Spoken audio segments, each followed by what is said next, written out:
வணக்கம் நண்பர்களே, இந்த உலகத்தில் நடக்கும் சில சுவாரஸ்யமான விஷயங்களை பற்றி பார்க்கலாம். அமெரிக்காவில் பகல் நேரத்தில் ஒரு பெரிய விண்கல் வானத்தில் தெரிந்தது.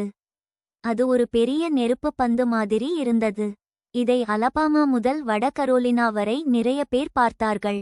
அது போகும்போது பெரிய சத்தம் கேட்டது. அது ஒரு பூகம்பம் இல்லை என்று விஞ்ஞானிகள் உறுதி செய்துள்ளார்கள். ஜெர்மனியில் ஒரு பல்கலைக்கழகத்தில் ஒரு ஆய்வு செய்தார்கள்.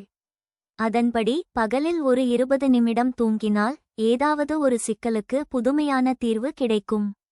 நன்றாக தூங்கும்போது மூளைக்குள் இருக்கும் நினைவுகள் ஒழுங்குபட்டு புதிய யோசனைகளை உருவாக்கும். இந்த ஆய்வு பகல் தூக்கம் புத்திசாலித்தனத்தை அதிகரிக்கும் என்று சொல்கிறது. அமெரிக்காவில் ஒரு முக்கிய அதிகாரி குடிநீரில் ஃப்ளூரைடு சேர்ப்பதை நிறுத்தச் சொல்லியிருக்கிறார். இது பல்லுக்கு நல்லது என்று இத்தனை வருடமாகச் செய்து வந்தார்கள். இதை நிறுத்துவதால் குழந்தைகளுக்கு பல் சொத்தை அதிகமாக வரலாம் என்று அவர் சொல்கிறார். எலான் மஸ்க் ஒரு பேட்டியில் பேசினார். அவர், மக்கள் குழந்தை பெத்துக்கிறது குறைகிறது. இதுதான் உலகத்துக்கு பெரிய ஆபத்து. 20 வருஷத்தில் மக்கள் தொகை ரொம்பவே குறைந்துவிடும் என்று சொன்னார். மேலும் குழந்தைகள் பெத்துக்கிறதை ஊக்குவிக்க வேண்டும் என்றும் கூறினார்.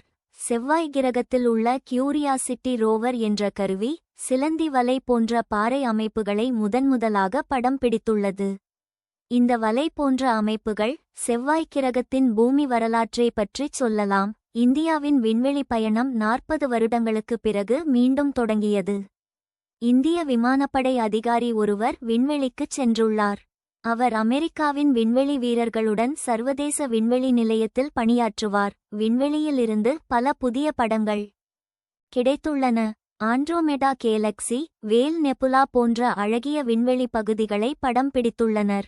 இதுபோக சுமார் 8 லட்சம் கேலக்சிகள் கொண்ட ஒரு பெரிய வரைபடத்தையும் உருவாக்கியுள்ளனர். இது பிரபஞ்சத்தை பற்றி நிறைய விஷயங்களைச் சொல்லும். ஆஸ்திரேலியாவில் உள்ள சிட்னி துறைமுகத்தில் படகுகள் செல்லும் போது திமிங்கலங்கள் வழிமறித்தன. அண்டார்டிகாவில் இருந்து வெப்பமான இடங்களுக்கு இந்த திமிங்கலங்கள் பயணம் செய்கின்றன. இதனால் கடற்கரையை ஒட்டி நிறைய திமிங்கலங்களை பார்க்க முடிகிறது. ஜப்பானிய விஞ்ஞானிகள் ஒரு ஆய்வு செய்தார்கள். அவர்கள் 30,000 வருடங்களுக்கு முன்பு வாழ்ந்த மனிதர்கள் தைவானிலிருந்து ஜப்பானுக்கு படகில் பயணம் செய்திருக்க முடியும் என்று நிரூபித்துள்ளனர்.